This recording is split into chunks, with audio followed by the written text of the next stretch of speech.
ഇരിങ്ങാലക്കുട കൂടൽമാണിക്യ ക്ഷേത്രത്തിൽ കഴക ജോലിക്ക് വേണ്ടി ദേവസ്വം ബോർഡ് നിയമിച്ച ബാലു എന്ന ഒരു വ്യക്തിയെ തന്ത്രിമാരുടെ സമ്മർദ്ദത്തെ തുടർന്ന് മറ്റൊരു ജോലിയിലേക്ക് വർക്ക് അറേഞ്ച്മെൻറ്റിൻ്റെ ഭാഗമായി ദേവസ്വം ബോർഡ് തന്നെ മാറ്റിയ വാർത്തയാണ് ഇപ്പോൾ വിവാദമായി കൊണ്ടിരിക്കുന്നത്. നമ്മൾ സംസാരിക്കുന്ന ഈ സമയത്ത് ശ്രീനാരായണ ഗുരുവും മഹാത്മാഗാന്ധിയും തമ്മിലുള്ള കൂടിക്കാഴ്ച നടന്നതിൻ്റെ 100ാം വാർഷികം കേരളം ഒരു ഭാഗത്ത് ആഘോഷിക്കുകയാണ്. ഈ സമയത്താണ് ജാതി ഐക്യവുമായി ബന്ധപ്പെട്ട മറ്റൊരു വാർത്ത കൂടി വിവാദമാകുന്നത്. നമ്മൾ ഇൻസൈറ്റിൽ ഈ വിഷയം ചർച്ച ചെയ്യുകയാണ്. സ്വാഗതം. കഴക ജോലിക്ക് വേണ്ടി നിയമിച്ച ഈഴവ വിഭാഗത്തിൽപ്പെട്ട ഒരു യുവാവിനെ തന്ത്രിമാരുടെ സമ്മർദ്ദം മൂലം മാറ്റിയതായാണ് വാർത്ത വരുന്നത്. ക്ഷേത്രങ്ങളിൽ എല്ലാ ജോലികളും ജാതി ഭേദമന്യേ ചെയ്യാൻ തുടങ്ങിയ ഒരു സമയമാണല്ലോ കേരളത്തിൽ. വീണ്ടും അയിത്തം ചർച്ചയാകുന്നു. കേരളത്തിൽ നിന്നും ജാതിബോധം ഇപ്പോഴും തുടച്ചു മാറ്റപ്പെട്ടിട്ടില്ല എന്ന് തന്നെയല്ലേ ഇത് തെളിയിക്കുന്നത്? അതിലിപ്പോൾ ജാതിഭേദം തുടച്ചു നീക്കപ്പെട്ടിട്ടുണ്ടോ എന്ന് ചോദിച്ചാൽ ഇല്ല എന്ന് നമുക്ക് ഡെഫിനറ്റായിട്ട് പറയാൻ പറ്റും. കേരളത്തിൽ നമ്മളിങ്ങനെ ജാതിഭേദം തുടച്ചു നീക്കപ്പെട്ടു, ഞങ്ങൾ ജാതിയെക്കുറിച്ചൊന്നും ചിന്തിക്കാത്ത മനുഷ്യന്മാരാണ് എന്നുള്ളൊരു പുറംമോടി നടിക്കുക മാത്രമാണ് ചെയ്യുന്നത്. നമ്മുടെ മനസ്സിൻ്റെ ഉള്ളിൽ ഇപ്പോഴും അത് അവിടെ തന്നെ ഉണ്ട്. അതിൻ്റെ പലതരത്തിലുള്ള മാനിഫെസ്റ്റേഷൻസാണ് നമ്മൾ കണ്ടുകൊണ്ടിരിക്കുന്നത്. പല സമയങ്ങളിലായിട്ട് പല രൂപത്തിലത് കാണുന്നു. ഇപ്പോൾ അതിൻ്റെ ഏറ്റവും ഏറ്റവും രൂക്ഷമായ രൂപത്തിലത് കാണുന്നു എന്നുള്ളതാണ് കൂടൽമാണിക്യത്തെ സംബന്ധിച്ചുള്ള ഒരു പ്രധാനപ്പെട്ട സംഗതി. എന്തുകൊണ്ടാണ് ഇത് ഇപ്പോൾ വരുന്നതെന്ന് നമ്മൾ ആലോചിക്കണം. കാരണം വെച്ച് കഴിഞ്ഞാൽ കഴകം മാത്രമല്ല, ശാന്തി നിയമനത്തിൽ പോലും ജാതി ഒരു പരിഗണനാ വിഷയമേ അല്ല എന്ന് രാജ്യത്തെ കോടതി വിധിച്ചിട്ട് ഏതാണ്ട് 2-3 ദശകമായി.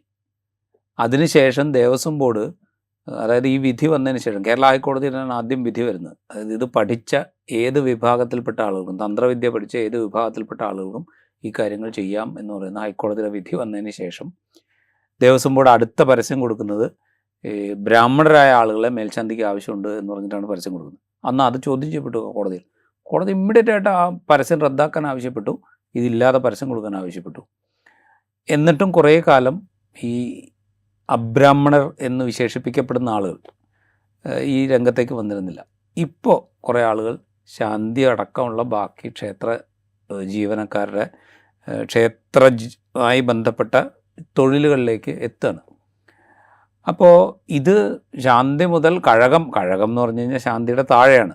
അതായത് ക്ഷേത്രത്തിൻ്റെ ബാക്കി ആവശ്യങ്ങൾ, ഇപ്പോൾ മാല കെട്ടൽ അല്ലെങ്കിൽ വിളക്കൊളുത്തൽ അല്ലെങ്കിൽ ഇടയ്ക്കോ ചെണ്ടയോ വായിക്കൽ, ഇത്തരം കാര്യങ്ങൾ. ഇപ്പോൾ അത് പണ്ട് കാലത്ത് പല വിഭാഗത്തിൽപ്പെട്ട, അത് ബ്രാഹ്മണർക്ക് ഹിതകരമായ വിഭാഗത്തിൽപ്പെട്ട ആളുകളാണത് ചെയ്തുകൊണ്ടിരുന്നത്. ഇപ്പോൾ ഷാരടി, വാരസ്യാർ, അതുപോലെ മാരാർ എന്നൊക്കെ തുടങ്ങിയ വിഭാഗത്തിൽപ്പെട്ട ആളുകളാണ് ഇതിനൊക്കെ ഉപയോഗിച്ചുകൊണ്ടിരുന്നത്.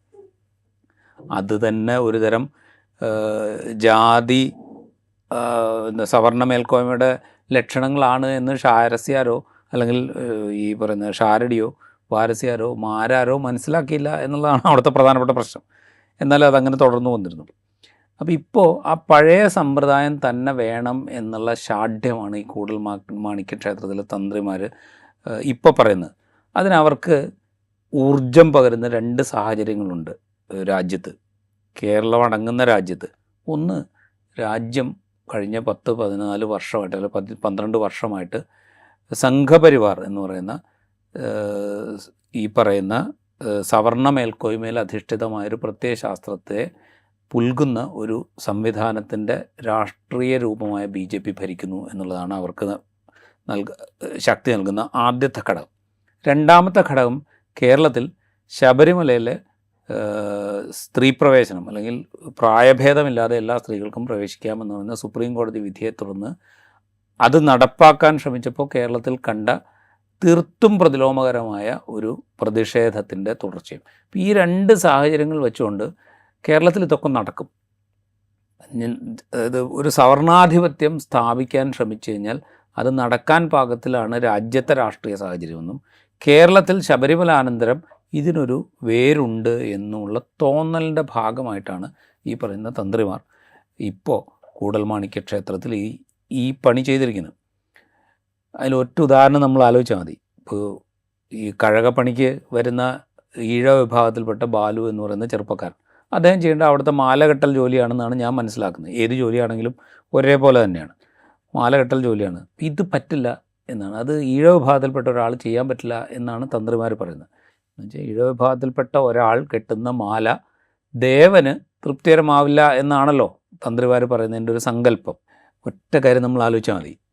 ആ ക്ഷേത്രത്തിൽ വരുന്ന ഈ തന്ത്രിമാർ യോഗ്യർ എന്ന് കരുതപ്പെടുന്ന വിഭാഗത്തിൽപ്പെട്ടവരെ മാറ്റി നിർത്തുക. ബാക്കി വിഭാഗത്തിൽപ്പെട്ട ആളുകളുണ്ടല്ലോ, അവരുടെ കാഴ്ചപ്പാടിൽ ഇപ്പോൾ സാലിം പറഞ്ഞു തുടങ്ങിയപ്പോൾ ശ്രീനാരായണ ഗുരുവും മഹാത്മാഗാന്ധിയും തമ്മിലുള്ള കൂടിക്കാഴ്ചയെക്കുറിച്ച് പറഞ്ഞല്ലോ. മഹാത്മാഗാന്ധി ശ്രീനാരായണ ഗുരുവിന് മാത്രമല്ല കണ്ടത്, അന്ന് വൈക്കം ക്ഷേത്രത്തിൻ്റെ തന്ത്രിമാരോ നടത്തിപ്പുകാരോ ഒക്കെ ആയിരുന്നു ഇണ്ടന്തുരുത്തി മനയിലെ ആളുകളെയും അന്ന് മഹാത്മാഗാന്ധി കണ്ടിരുന്നു. അപ്പോൾ മഹാത്മാഗാന്ധി അന്ന് ചോദിച്ചു, നിങ്ങൾക്ക് എല്ലാ മനുഷ്യരെയും ഇങ്ങനെ ഇതിൻ്റെ ചുറ്റുവട്ടത്തൂടെയൊക്കെ നടക്കാൻ അനുവദിച്ചുകൂടെ എന്ന് ചോദിച്ചപ്പോൾ അന്ന് ഇണ്ടന്തുരുത്തി മനക്കാർ പറഞ്ഞത് അവർ ഹീനജാതിക്കാരാണ്, അതുകൊണ്ട് പറ്റില്ല എന്നാണ് പറഞ്ഞത്. അപ്പോൾ ഇപ്പോഴത്തെ കൂടൽമാണിക്യ ക്ഷേത്രത്തിൻ്റെ തന്ത്രിമാരും ഇവരൊക്കെ ഹീനജാതിക്കാരാണ്, അതുകൊണ്ട് ഇവർ കെട്ടിയ മാല പറ്റില്ല എന്നാണ് ഈ തന്ത്രിമാർ പറയുന്നത്. ഇതേ മനുഷ്യർ, അതായത് ഈ തന്ത്രിമാർ ഹീനജാതിക്കാരാണ് എന്ന് പറയുന്ന ഇതേ മനുഷ്യർ കൊണ്ടുപോയി കൊടുക്കുന്ന പൈസ ഈ തന്ത്രിമാർ രണ്ട് കൈ നീട്ടി വാങ്ങും, ഒരു പ്രശ്നമില്ല. അത് നീട്ടി വാങ്ങിയില്ലെങ്കിലും അവർ സമർപ്പിക്കുന്നതിന് പ്രശ്നമില്ല, രണ്ട് കൈ നീട്ടി വാങ്ങും എന്നുള്ളതൊരു വസ്തുതയാണ്. അല്ലെങ്കിൽ അവിടെ സമർപ്പിക്കുന്നതിന് പ്രശ്നമില്ല, അത് ക്ഷേത്രത്തിൻ്റെ ഭണ്ഡാരത്തിലിടുന്നതിന് പ്രശ്നമില്ല, ക്ഷേത്രത്തിന് നടക്കി വയ്ക്കുന്നതിന് പ്രശ്നമില്ല. നടക്കി വെച്ച ആ പൈസ തന്ത്രിമാരോ മേൽശാന്തിമാരോ ഈ പറയുന്ന സവർണ മുദ്രയുള്ള ആളുകൾ എടുക്കുന്നതിനോ പ്രശ്നമില്ല. അതുപയോഗിച്ചുകൊണ്ട് അവിടുത്തെ വിഗ്രഹത്തിന് അല്ലെങ്കിൽ അവിടുത്തെ പ്രതിഷ്ഠയ്ക്ക് പൂജകൾ ചെയ്യുന്നതിനും ഒരു പ്രശ്നമില്ല. പക്ഷെ മാല കെട്ടാൻ മാത്രം പറ്റില്ല. ഇതെന്ന് വെച്ചാൽ ഇതൊരു സവർണ ബോധത്തിൻ്റെ മാത്രം പ്രശ്നമാണ്, അല്ലെങ്കിൽ ഞങ്ങളാണ് അധികാരികൾ എന്നുള്ള ബോധത്തിൻ്റെ മാത്രം പ്രശ്നമാണ്. ആ ബോധം നടപ്പാക്കാൻ പറ്റിയ ഒരു രാഷ്ട്രീയ അന്തരീക്ഷം നിലവിലുണ്ട് എന്നുള്ള തോന്നലിൻ്റെ പ്രശ്നമാണ്. അതാണ് സത്യം പറഞ്ഞാൽ എതിർക്കേണ്ടത് എന്നാണ് എനിക്ക് തോന്നുന്നത്. ഇതിപ്പോൾ ഈ അദ്ദേഹം ഈ ബാലുവിനെ അവിടെ നിന്ന് മാറ്റിയതിന് ശേഷം ശുദ്ധി പ്രക്രിയ നടത്തുക വരെ ചെയ്യുകയുണ്ടായി എന്നാണ് കേൾക്കുന്നത്. അങ്ങനെയാണെങ്കിൽ ഇത് കൃത്യമായ അയിത്തമല്ലേ?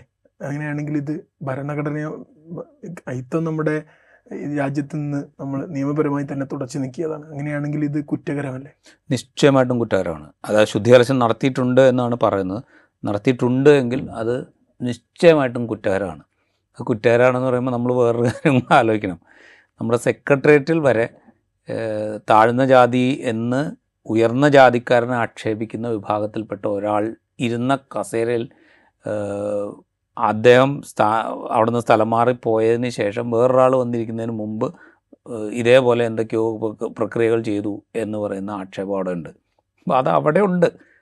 അതിൻ്റെ തുടർച്ചയാണ് നമ്മൾ ഈ ക്ഷേത്രത്തിലും കാണുന്നത്. അപ്പോൾ ശുദ്ധീകരണം നടത്തിയിട്ടുണ്ട് എങ്കിൽ അത് അയിത്താചരണമാണ്. അയിത്താചരണം നിയമപ്രകാരം കുറ്റകരമാണ്. അപ്പോൾ നിയമപ്രകാരം കുറ്റകരമായൊരു കാര്യം അവിടെ നടന്നിട്ടുണ്ട് എങ്കിൽ അതിനനുസരിച്ച് നിയമപ്രകാരമുള്ള നടപടികൾ സ്വീകരിക്കാൻ ഭരണകൂടത്തിന് ബാധ്യതയുണ്ട്. ഭരണകൂടം എന്ന് പറഞ്ഞാൽ ഇമ്മീഡിയറ്റ് ആയിട്ട് കൂടൽമാണിക്യം ദേവസ്വം ബോർഡാണ്. ആ ദേവസ്വം ബോർഡ് ആദ്യം ഇതേക്കുറിച്ച് അന്വേഷിക്കുകയും അത് നടന്നിട്ടുണ്ട് എങ്കിൽ നിയമപരമായ നടപടി സ്വീകരിക്കുകയും വേണം. കാരണം തീണ്ടലും തൊടിയിലും അയിത്തവും ഒക്കെ നിയമപ്രകാരം കുറ്റകരമാണ്. അത് മാത്രമല്ല, അത് ആചരിക്കപ്പെടുന്നുണ്ട് എങ്കിൽ അത് തടയാൻ പാകത്തിലുള്ള നിയമവും രാജ്യത്തുണ്ട്. അപ്പോൾ അതുകൊണ്ട് അത് നിയമപ്രകാരം കുറ്റകരം. അതിനനുസരിച്ച് നടപടികൾ സ്വീകരിക്കുകയാണ് വേണ്ടത്.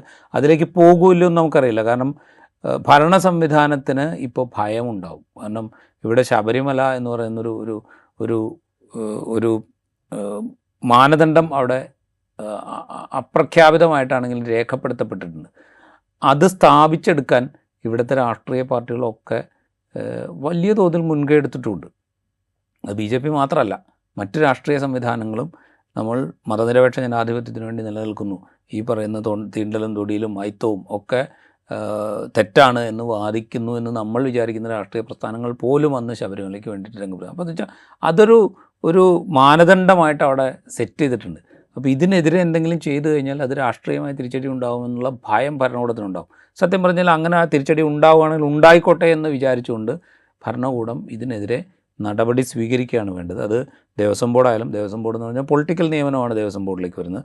പൊളിറ്റിക്കൽ നിയമനം എന്ന് പറയുമ്പോൾ ഇപ്പോൾ കഴിഞ്ഞ 8-9 കൊല്ലമായിട്ട് രാജ്യം ഭരിച്ചുകൊണ്ടിരിക്കുന്ന, കേരളം ഭരിച്ചുകൊണ്ടിരിക്കുന്ന CPMൻ്റെ നേതൃത്വത്തിലുള്ള ഇടതുപക്ഷ ജനാധിപത്യ മുന്നണി ആയതുകൊണ്ട് ആ മുന്നണിയിൽപ്പെട്ട ആളുകളായിരിക്കും ആ ദേവസ്വം ബോർഡ് ഭരിക്കുന്നുണ്ടാവും. അപ്പോൾ അവർക്ക് ഉത്തരവാദിത്തമുണ്ട്.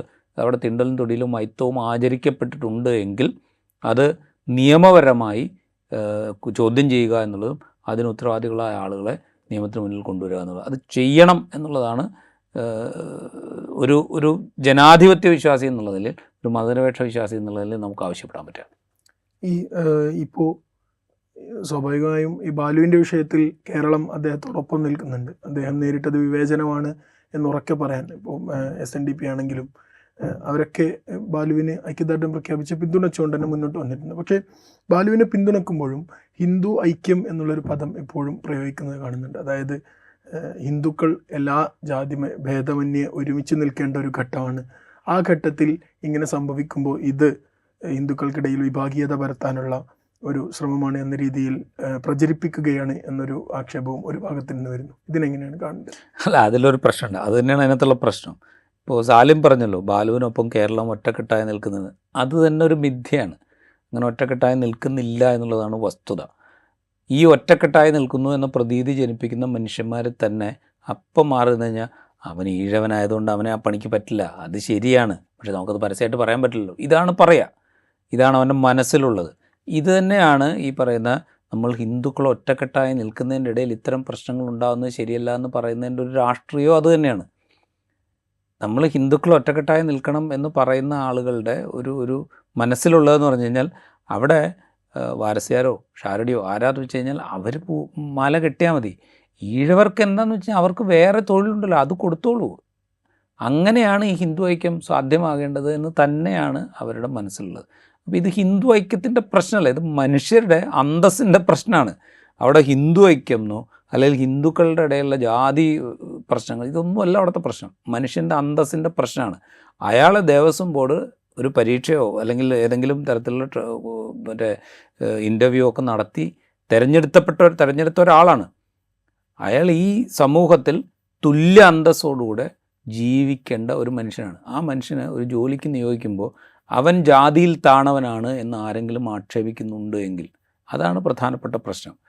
അതിനെ ന്യായീകരിക്കാനോ അല്ലെങ്കിൽ അത് ഒരു പ്രശ്നമായി കൊണ്ടുവന്നു കഴിഞ്ഞാൽ നമ്മുടെ ഹിന്ദു അന്തരീക്ഷം അല്ല ഹിന്ദു ഐക്യം തകരും എന്ന് പറയുന്നതോ അതൊരു എന്താ പറയുക കാപട്യമാണ് സത്യം പറഞ്ഞാൽ. നേർക്കുനേർ ഇത് അംഗീകരിക്കാൻ അല്ലെങ്കിൽ ഇത് ശരിയല്ല എന്ന് പറയാതെ ഇത് ഹിന്ദു ഐക്യം തകരുന്നൊരു പണിയാണ് കേട്ടോ എന്ന് പറയുന്ന ഒരു കാപട്യം അതിനകത്തുണ്ട്. അതല്ല ഇവിടുത്തെ പ്രശ്നം. ഒരു മനുഷ്യൻ്റെ അന്തസ്സാണ് അവിടെ ചോദ്യം ചെയ്യപ്പെടുന്നത്. അതിനെ അങ്ങനെ തന്നെ നമ്മൾ കാണണം. അവിടെ എന്താ പറയുക, തന്ത്രിയാണ് അല്ലെങ്കിൽ തന്ത്രിക്ക് എന്തോ വലിയ സവിശേഷമായ സാമൂഹ്യമായ അവസ്ഥയുണ്ട് എന്നുള്ളൊരു തോന്നലിൻ്റെ ഭാഗം കൂടെ അവിടെ നിലനിൽക്കുന്നത്. ഇതിനകത്ത് ആ ഒരു ഹിന്ദു ഐക്യം എന്ന് പറയുന്ന ഒരു രീതി കൊണ്ടുവരുന്നത് തന്നെ, ആ നറേറ്റീവ് കൊണ്ടുവരുന്നത് തന്നെ ഈ പറയുന്ന സവർണ മേൽക്കോയ്മ അംഗീകരിക്കുന്നതിൻ്റെ തുടർച്ചയായിട്ട് മാത്രമേ കാണാൻ പറ്റുള്ളൂ. അതിനപ്പുറം ഒന്നുമില്ല. ഇതൊരു ഡെമോക്രാറ്റിക് സൊസൈറ്റിയാണ്. ഇവിടെ എല്ലാ മനുഷ്യർക്കും ഒരേ അവകാശം, ഒരേ തൊഴിലവകാശം ഒക്കെ നിലവിൽ വന്നിട്ട് കുറേ കാലങ്ങളായി. അതാണ് ഇവിടെ ചോദ്യം ചെയ്യപ്പെടുന്നത്. അതിനെ ആ രീതിയിൽ തന്നെ കാണണം. അതിനെ അയിത്തവും അനാചാരങ്ങളും ഗവേൺ ചെയ്യുന്ന നിയമങ്ങളുണ്ടെങ്കിൽ ആ നിയമങ്ങൾ ഉപയോഗിച്ചുകൊണ്ട് തന്നെ നേരിടുകയും വേണം. അല്ലാതെ ഹിന്ദു ഐക്യം എന്ന് പറഞ്ഞിട്ടുള്ള ഒരു നറേറ്റീവ് ഉണ്ടാക്കിക്കൊണ്ട് ഇതിനെ വേറൊരു കോണ്ടെക്സ്റ്റിലേക്ക് കൊണ്ടുപോകുന്നതിനോട് നമുക്ക് യോജിക്കാൻ പറ്റില്ല. ഇപ്പോൾ വർക്ക് അറേഞ്ച്മെൻറ്റിൻ്റെ ഭാഗമായിട്ട് മാറ്റി നിർത്തി എന്നാണ് പറയുന്നത്. അദ്ദേഹത്തെ ഇനി തിരിച്ചു കൊണ്ടുവരുമെന്നും അതിന് എല്ലാവിധ പിന്തുണയും ദേവസ്വം ബോർഡിൻ്റെ ഭാഗത്ത് നിന്ന് ഉണ്ടാകുമെന്നും ദേവസ്വം ബോർഡിൻ്റെ തലപ്പത്തുള്ളവർ തന്നെ പറയുന്നുണ്ട്. പക്ഷേ അദ്ദേഹം പറയുന്നത് ഇനി ഞാൻ ആ ക്ഷേത്രത്തിൽ ആ തസ്തികയിലേക്ക് ഇല്ല എന്നാണ്. അദ്ദേഹം ഇതിനു മുമ്പ് മറ്റു പല ക്ഷേത്രങ്ങളിലും കഴക ജോലിയിൽ ഏർപ്പെട്ടിരുന്നൊരു വ്യക്തി കൂടിയാണ്. ഈ കൂടൽമാണിക്യ ക്ഷേത്രമുള്ളത് തൃശ്ശൂരാണ്. തൃശ്ശൂർ നമ്മുടെ സാംസ്കാരിക തലസ്ഥാനമായിട്ടാണ് അറിയപ്പെടുന്നത്. അവിടെ ഇത്തരത്തിലുള്ള ജാതി അധിക്ഷേപം ഉണ്ടാകുന്നു. നമ്മുടെ ഈ സാംസ്കാരിക തലസ്ഥാനത്തുണ്ടാകുന്ന ഈ ഒരു ജാതി അധിക്ഷേപം, സാംസ്കാരിക തലസ്ഥാനം എന്നൊക്കെ നമ്മളൊരു എന്താ പറയുക, ഒരു പുറമോടിക്ക് വേണ്ടി പറയുന്നൊരു സംഗതി മാത്രമാണ്. ഇതിപ്പോൾ കൂടൽമാണിക്യ ക്ഷേത്രത്തിൽ നിന്ന് ഒരാളെ ദേവസ്വം ബോർഡ് തന്നെ വർക്ക് അറേഞ്ച്മെൻറ്റ് എന്നുള്ള സംഗതിയെ വെച്ചുകൊണ്ട് ഇയാളെ കഴകസ്ഥാനത്ത് നിന്ന് മാറ്റി. എന്തിനു മാറ്റി? ദേവസ്വം ബോർഡ് മാറ്റുന്നത് അവിടെ ഉത്സവം വരികയാണ്. ഉത്സവം വരുന്ന സമയത്ത് തന്ത്രിമാർക്ക് ഒരു റോളുണ്ട്. ഈ തന്ത്രം എന്ന് പറയുന്നത്, തന്ത്രി എന്നൊക്കെ പറയുന്നതിൻ്റെ ഒരു ബേസിക് സംഗതി നമ്മൾ മനസ്സിലാക്കണം. അതൊന്ന് അവിടുത്തെ പ്രതിഷ്ഠ ഏതാണോ അതിൻ്റെ മൂലമന്ത്രത്തിൻ്റെ മൂലമന്ത്രം ഉപദേശിച്ചു കൊടുക്കുന്ന തന്ത്രിയാണ് എന്നാണ് സങ്കല്പം. അവിടുത്തെ പൂജ ചെയ്യുന്ന ആളുകൾക്ക് ഈ മൂലമന്ത്രം പറഞ്ഞു കൊടുക്കുന്ന തന്ത്രിയാണ് എന്നാണ് സങ്കല്പം. അതാണല്ലോ ഇപ്പോൾ ശബരിമലയിലെ മൂലമന്ത്രം എന്താണ് എന്ന് പ്രസിദ്ധനായ തന്ത്രിയോട് ഹൈക്കോടതി ചോദിക്കുമ്പോൾ അതെനിക്കറിയില്ല എന്ന് ആ തന്ത്രി പറഞ്ഞത് അവിടെ റെക്കോർഡ്സിലുണ്ട്. അപ്പോൾ ഇതാണ് തന്ത്രം അല്ലെങ്കിൽ തന്ത്രിയുടെ പണി ഇതാണ്. അത് കഴിഞ്ഞാൽ പിന്നെ തന്ത്രിയുടെ ജോലി എന്ന് വെച്ച് കഴിഞ്ഞാൽ ഉത്സവം, അതുപോലെ മറ്റ് സവിശേഷമായ ഏതെങ്കിലും ഒരു പൂജ അവിടെ നടക്കുന്നു. അത്തരം സന്ദർഭങ്ങളിൽ മേൽശാന്തിയേക്കാൾ ഉപരി തന്ത്രി വന്ന് പൂജ ചെയ്യുക എന്നുള്ളതൊക്കെയാണ് സങ്കല്പം. അതാണ് തന്ത്രിയുടെ ഒരു പൊസിഷൻ. ഇപ്പോൾ ഉള്ള പ്രശ്നം എന്ന് വെച്ചാൽ കൂടൽമാണിക്യ ക്ഷേത്രത്തിൽ ഉത്സവം നടക്കാൻ പോവുകയാണ്. അപ്പോൾ തന്ത്രി അവിടെ വേണം, തന്ത്രി വരണം, അവിടുത്തെ പൂജകൾ തന്ത്രി ചെയ്യണം. അപ്പോൾ തന്ത്രി വരണമെങ്കിൽ ഈ കഴകക്കാരൻ പാടില്ല എന്ന് തന്ത്രിമാർ ആവശ്യപ്പെട്ടു. അപ്പോൾ ദേവസ്വം ബോർഡ് എന്തായെന്ന്, ദേവസ്വം ബോർഡ് ഇയാളെ തൽക്കാലത്തേക്ക് വർക്ക് അറേഞ്ച്മെൻറ്റിൽ ഓഫീസിലേക്ക് മാറ്റി. അപ്പോൾ ദേവസ്വം ബോർഡ് ഫലത്തിൽ ചെയ്യുന്നത് ഈ ഉത്സവ സമയത്തേക്ക് ഇയാളെ അവിടെ നിന്ന് മാറ്റുക എന്നുള്ള പണിയാണ് ചെയ്യുന്നത്. അതായത് അയിത്തത്തെ ഒരു പരോക്ഷമായ രീതിയിലെങ്കിലും അംഗീകരിക്കുകയാണ് ദേവസ്വം ബോർഡ് ചെയ്തിരിക്കുന്നത്. ഇപ്പോൾ അതാണ് ദേവസ്വം ബോർഡ് ആദ്യം തിരുത്തേണ്ടത്. ഈ ഉത്സവകാലത്തും അയാൾ അവിടെ കഴകത്തിനുണ്ടായിരിക്കും, നിങ്ങൾക്ക് പറ്റും ഈ ഉത്സവം നടത്തിയാൽ മതി എന്ന് തന്ത്രിമാരോട് പറയുകയാണ് ദേവസ്വം ബോർഡ് ചെയ്യുന്നത്. വേറെ ഏതാൾ വന്നാലും തന്ത്രം നടക്കും. കാരണം വെച്ചാൽ തന്ത്രി എന്ന് പറയുന്നത് നിയമിക്കപ്പെട്ട അധികാരി മാത്രമാണ്. അല്ലാതെ പിന്നെ എന്താ പറയുക, ഞങ്ങൾക്ക് മാത്രമാണ് താന്ത്രിക അവകാശം എന്ന് കൂടൽമാണിക്യ ക്ഷേത്രക്കാർ തന്ത്രിമാർ അവകാശപ്പെടുന്നുണ്ടെങ്കിൽ അവർ തന്നെ വേറെ കുടുംബങ്ങളെ അതിനകത്തേക്ക് ആഡ് ചെയ്തിട്ടുണ്ട് എന്നാണ് എൻ്റെ അറിവ്. വേറെ ഈ പറയുന്ന ബ്രാഹ്മണ കുടുംബങ്ങളെ അതിനകത്തേക്ക് ആഡ് ചെയ്തിട്ടുണ്ട്. ഇതുപോലെ പലയിടത്തും ആഡ് ചെയ്യുന്നുണ്ട്. ചിലയിടത്തൊക്കെ തന്ത്രം മാറ്റി കൊടുക്കുന്നുണ്ട്, അല്ലെങ്കിൽ തന്ത്രം വീതിച്ചു കൊടുക്കുന്നുണ്ട്. അതൊക്കെ എങ്ങനെ നടക്കുക? തന്ത്രം എങ്ങനെ വീതിച്ചു കൊടുക്കാൻ പറ്റുക? ഇപ്പം 4 കുടുംബങ്ങൾക്കായിട്ട് തന്ത്രം വീതിച്ചു കൊടുക്കുക എന്ന് പറയുന്നത് കേൾക്കുന്നുണ്ട്. അപ്പോൾ ഇതൊക്കെ നടക്കും. അപ്പോൾ അതുകൊണ്ട് ദേവസ്വം ബോർഡ് വളരെ സ്ട്രിക്റ്റ് ആയിട്ടുള്ള സ്റ്റാൻഡ് എടുക്കണം. അതായത് ഇതല്ല, ഇയാൾ ഇവിടെ ഉണ്ടാവും, ഇയാൾ കെട്ടുന്ന മാല വെച്ചുകൊണ്ട് നിങ്ങൾക്ക് പൂജ നടത്താൻ പറ്റുമെങ്കിൽ നടത്തിയാൽ മതി, ഇല്ലെങ്കിൽ വേറെ തന്ത്രിമാരെ കൊണ്ടൊന്ന് വെക്കാം, അല്ലെങ്കിൽ നിങ്ങളിത് ഈ കഴകക്കാരനെ നിയമിച്ച് നിങ്ങൾ നിയമപരമായി ചോദ്യം ചെയ്യൂ എന്ന് തന്ത്രിമാരോട് ആവശ്യപ്പെടുകയാണ് ബോർഡ് ചെയ്യേണ്ടത്. അതിന് പകരം ബോർഡ് ഒരു ടെമ്പററി അറേഞ്ച്മെൻറ്റ് ഉണ്ടാക്കിയിരിക്കുകയാണ്.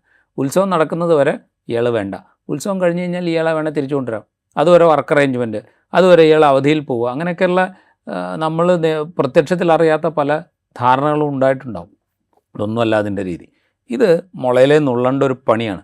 ഇത് മുളയിലെ നുള്ളണം എന്ന് നമ്മൾ പറയുന്നതിൻ്റെ ഒരു കാര്യം എന്ന് പറഞ്ഞു കഴിഞ്ഞാൽ ഇതിപ്പോൾ കൂടൽമാണിക്യ ക്ഷേത്രത്തിൽ നിന്ന് പരസ്യമായിട്ട് പുറത്തേക്ക് വന്നു എന്നുള്ളതേ ഉള്ളൂ. മറ്റ് പല ക്ഷേത്രങ്ങളിലും ഇതുപോലെ ജാതി അടിസ്ഥാനത്തിൽ ഈ സവർണ മേധാവിത്വം ബാക്കിയുള്ള ആളുകളെ കാണുകയും അവിടെ മറ്റ് ജോലികൾക്കായി വരുന്ന മനുഷ്യന്മാരോട് അവരെ അവഹേളിക്കുകയും അവരെ ജോലി ചെയ്യാൻ അനുവദിക്കാതിരിക്കുകയും ഒക്കെ ചെയ്യുന്ന സാഹചര്യം ഉണ്ടാകാം, അല്ലെങ്കിൽ ഉണ്ട്. ഇത് നമ്മൾ കണ്ടിട്ടുണ്ട്. ശാന്തി നിയമനം കിട്ടി എന്താ പറയുക, ബ്രാഹ്മണരല്ല എന്നുള്ള കാരണങ്ങൾ അവഹേളിക്കപ്പെട്ട മനുഷ്യന്മാരെക്കുറിച്ച് നമ്മൾ നേരത്തെ കേട്ടിട്ടുണ്ട്. അപ്പോൾ ഈ പ്രശ്നം അവിടെ ഉണ്ട്. അപ്പോൾ ഈ പ്രശ്നത്തെയാണ് നമ്മൾ അഡ്രസ്സ് ചെയ്യേണ്ടത്. അല്ലാതെ താൽക്കാലിക അറേഞ്ച്മെൻറ്റ് ഉണ്ടാക്കുകയല്ല ദേവസ്വം ബോർഡിൻ്റെ പണി. കൂടൽമാണിക്യം ദേവസ്വം ബോർഡ് രൂപപ്പെട്ടത് തന്നെ അവിടെ കൂടൽമാണിക്യ ക്ഷേത്രത്തിലെ ഒരു തൊഴിൽ സമരവുമായി ബന്ധപ്പെട്ടതിൻ്റെ തുടർച്ചയിലാണ് കൂടൽമാണിക്യം ദേവസ്വം ബോർഡ് രൂപപ്പെടുന്നത്. അങ്ങനെ ഒരു സംഗതി അവിടെ ഉണ്ട്. അന്ന് ഈ തന്ത്രിമാരാരും ദേവസ്വം ബോർഡ് രൂപീകരിക്കുന്നത് ആചാരങ്ങൾക്ക് വിരുദ്ധമാണ് എന്ന് പറഞ്ഞ് കോടതി പോയിട്ടില്ലല്ലോ. അല്ലെങ്കിൽ ആദ്യം തന്ത്രിമാർ ചെയ്യേണ്ടത് ഈ ദേവസ്വം ബോർഡ് തന്നെ ശരിയല്ല, ദേവസ്വം ബോർഡ് തന്നെ ആചാരങ്ങൾക്ക് വിരുദ്ധമാണ് എന്ന് പറഞ്ഞ് കോടതി പോവുകയാണ്. അന്ന് തന്ത്രിമാർ അത് ചെയ്യട്ടെ. അങ്ങനെയാണെങ്കിൽ പിന്നെ ഈ നിയമനം നടക്കില്ലല്ലോ. കോടതി തീരുമാനിക്കട്ടെ, നിയമം വ്യാഖ്യാനിച്ചുകൊണ്ട് കോടതി തീരുമാനിക്കട്ടെ എന്താ ചെയ്യേണ്ടതെന്നുള്ളത്. അപ്പോൾ ഇതിലൊരു ബേസിക് ആയിട്ടുള്ള പ്രശ്നമുണ്ട്, മനുഷ്യൻ്റെ അന്തസ്സിനെ സംബന്ധിച്ചുള്ള പ്രശ്നമുണ്ട്. കാലങ്ങൾക്ക് മുമ്പ് ഇവിടെ നിർമ്മാർജ്ജനം ചെയ്യപ്പെട്ട ജാതി വ്യവസ്ഥ അല്ലെങ്കിൽ ദൈത്വം ഇതുമായി റിലേറ്റ് ചെയ്ത പ്രശ്നമുണ്ട്.